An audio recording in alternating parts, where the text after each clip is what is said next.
Te Paralok Khublei shibun saya simpat hakane ka video ngan wanra shapi ya ki job notification melapenlai da ka office jong ka district legal service authority is in Hill district nam ta ki post jong ki front office coordinator.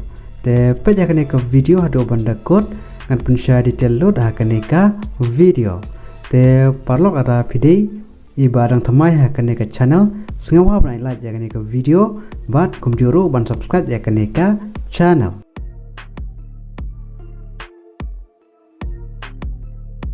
Ka office jong ka district legal service authority East Hill district cleariat ka court application pi ban attend direct ha ka walk in interview nam ta ki post jong ki front office coordinator.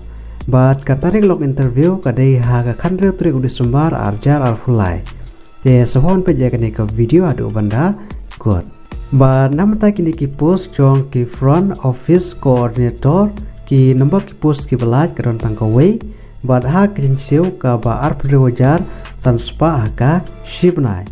But namata karta ka phila apply kadai kat kum ka government jong ka Meghalaya norms.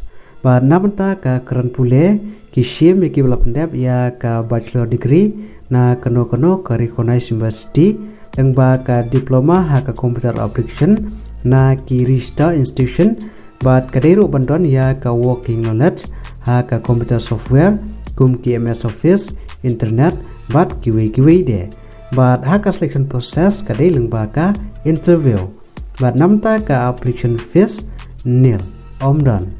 Te kumno fill up apply namata kini ki post bala apply da ka office jong ka district legal service authority East Hill district. Te Paralok ada piko apply pihak ban attend direct ha ka walk in interview ha ka khandre trik udisumbar arjar arfulai. But kajaka kadai ha ka office but session jot East Hill district cleariat ha ka porchpo WJM shana.